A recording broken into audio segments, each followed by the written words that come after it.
Charles asked one question at Windsor Castle that his own son had never planned to answer out loud, and when William finally said it, the king didn't shout. He didn't argue, he just went quiet, because the answer confirmed something Charles had been dreading since the moment he sat down. This wasn't a meeting about staffing. It was the end of a model the monarchy had trusted for 70 years. It started 3 days earlier, inside Kensington Palace. Catherine was reading a briefing on royal transitions when she reached 1952. King George VI had died. His widow became Queen Elizabeth, the Queen Mother, moved into Clarence House, and remained one of the most visible figures in British royal life for the next 5 decades. Staff, engagements, patronages, a household of her own that outlasted the reign it came from. Catherine read the page twice. Then she asked a question nobody seemed eager to answer. Would Camilla eventually have that same kind of household? The silence lasted just a little too long to be comfortable. Her concern wasn't charity work or family gatherings. It was structural. A household means advisors, communications, invitations, access. Individually harmless. Together, a second center of gravity beside whoever is actually wearing the crown. And the old comparison didn't hold up. Queen Elizabeth, the Queen Mother, was the new monarch's mother. Camilla would only be William's stepmother. Different relationship, different pressure entirely. So Catherine turned the question on William directly. Were they building their own reign or just inheriting arrangements meant for somebody else's family? William resisted at first. He already knew what would happen the moment anyone touched Camilla's future in public. Diana's name would resurface within hours. People would call it revenge dressed up as policy. Then Catherine said the sentence that changed the entire direction of the conversation. If the rule looks personal, make it apply to me too. If William died first and George inherited the crown, she wouldn't expect her own son to build a second court around his mother either. No household of her own trailing behind his reign. No inherited authority just because she'd once been queen. She would remain his mother. Nothing more, nothing less. The crown and everything attached to it would belong to George alone. In that single moment, this stopped being about Camilla. It became a rule Catherine was volunteering to live under herself. From there, the language tightened fast. One reign, one household, one sovereign at the center. No mention of Camilla by name anywhere in the document. No mention of Diana. Just a structure built to survive the accusation that it had been written to target one person. Then somebody in the room said the 2 words everyone had been avoiding. Clarence House. Because a residence isn't just a residence. It's where staff gather, where guests are received, where a former queen's identity keeps functioning long after the reign beside her has ended. William didn't answer right away. That hesitation told Catherine everything. A meeting was arranged at Windsor for Thursday the 13th of August at 6:25 in the evening. Charles was told only that it concerned future transition arrangements, language dry enough to suggest nothing more than scheduling. He walked into the private sitting room and found William and Catherine already waiting. Between them sat a single cream folder, 4 words printed across the front: the next reign household. Charles sat down. William didn't open it. Catherine did. That detail alone changed the temperature of the room, because it told Charles this decision hadn't come from his son alone. Catherine wasn't there for support. She had built this with him. By 6:31, Charles reached the end of the first page and looked up slowly. His first reaction wasn't anger, it was disbelief. "This is about Camilla," he said. William answered carefully. "It affects Camilla." Charles held his stare. "That's the same thing." Catherine spoke before William could respond. "No, it isn't." Charles went back to the page. If he died before Camilla, there would be no automatic second royal court built around his widow, no inherited palace machinery, no guaranteed communications office, no permanent staff simply because they'd served the previous reign. Camilla would keep her lawful status and remain family, but the monarchy itself would belong entirely to the next king and queen. Then Charles stopped on one line and asked the question William had been waiting for since he walked in. "What happens to Clarence House?" Nobody answered immediately, and that pause carried decades of history inside it. For Charles, Clarence House had always been proof that a widow could remain powerful without threatening the sovereign beside her. William looked directly at his father. "Nothing is automatic," he said.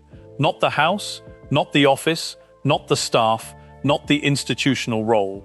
Each sentence landed on its own. Charles leaned back. The conversation turned painfully personal in a single breath. "And if I'm not here to protect her?" William's expression softened, but his answer didn't. "She won't need protection from us. Then what do you call this?" "A boundary," William said, after a pause that lasted just long enough to matter.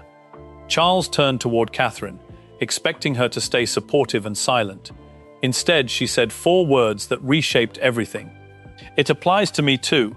If William died before her and George became king, she would accept the exact same principle. She wouldn't ask her own son to preserve a separate household around her simply because she had once been queen."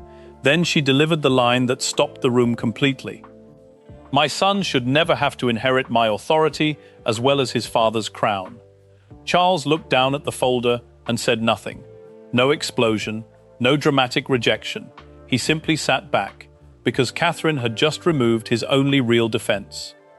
He could no longer claim this rule existed only because of Camilla. She had surrendered the same future privilege for herself, in front of him, without being asked to. Finally, Charles requested that Camilla hear all of it directly.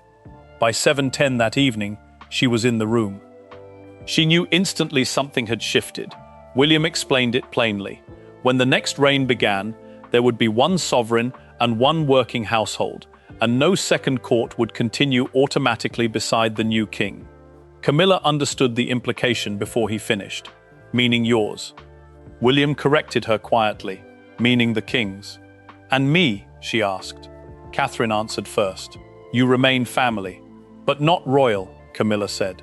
"That is not what was said," Catherine replied. William stepped between them before it could harden further. Camilla's lawful status wouldn't disappear. She could attend family occasions and appear publicly whenever the sovereign chose to invite her. Respect wouldn't end with Charles's reign, but the automatic machinery behind it would. Staff would answer to whoever was reigning. Communications would run through the new court. Residences would be reviewed instead of simply assumed. Camilla turned to Charles. "So the moment you're gone, I disappear?" William answered, before his father could. "No." Disappearing and losing automatic institutional power were not the same thing. Then he gave her the sentence that reframed the entire conversation. "Family is not the same as government." Camilla looked at Catherine, searching for satisfaction and finding none. Catherine had already placed herself beneath the same rule, and that changed something in the room. Camilla stopped asking what she would lose and started asking what the rule actually was. Would it apply only to widows of kings or every future consort? Could a later sovereign simply undo it? William turned the first page over, revealing a second sheet Camilla hadn't known existed. At the top, a heading, "The One Court Principle." This was never a private arrangement built for one difficult transition. It was a succession rule. It would apply to every surviving consort who came after the reigning monarch. Catherine's name was listed. So was George's future spouse, even Charlotte's future position, should the crown ever land on her. When one reign ended, its household ended with it. A future sovereign could invite a former consort to continue certain duties, but nothing would carry over automatically. Authority would have to be renewed every single time. Camilla could no longer claim she was being isolated. The structure had been built to outlast everyone currently sitting in that room, including the 2 people who wrote it. Days before this meeting, William had quietly taken the principle to Princess Anne, who had lived through one reign ending and another beginning firsthand. He asked whether abandoning the Queen Mother model would weaken continuity. Her answer was short: different reign, different family. He pushed further, asking if she personally agreed with the principle itself. Anne kept her answer about structure, not Camilla. "The next king has to be allowed to actually be king," she said. "Nothing more." That gave William proof the idea could survive outside the emotion surrounding one woman. Back in the room, William explained that the principle wasn't designed to erase history, only to stop history from becoming an automatic command nobody had actually chosen. Camilla asked one final question. Could a future king simply reverse it? William's answer was careful. A sovereign could always shape his own household. That was the entire point. Camilla could remain important because a future king chose to include her, not because precedent forced his hand. Charles closed the second page and sat in silence for several seconds. Nobody spoke. The meeting began breaking apart. Camilla rose first, then Catherine. But just as Catherine reached the door, Charles asked William to stay behind. The door closed, and for the first time all evening, father and son were completely alone. Charles's next question had nothing to do with Camilla. Have you truly thought about what this rule could one day mean for Catherine? William answered without hesitation. Every day, Charles pushed harder, describing a reign ending too early, George inheriting before anyone wanted, Catherine still alive and loved, but no longer at the center of the institution she'd helped build. Could William really accept that? William looked toward the door his wife had just walked through. Then he gave his father the answer Charles never expected to hear. No, but she is. That was the part Charles couldn't argue his way around. Catherine hadn't supported this rule because it cost her nothing. She supported it because she believed the next sovereign had to inherit freedom along with the crown, even if it meant she herself would never become a permanent second center of royal authority just because the public loved her. The argument had started with Camilla. It ended with Catherine. That was exactly why it held. The next morning, William and Catherine reviewed the final wording one last time.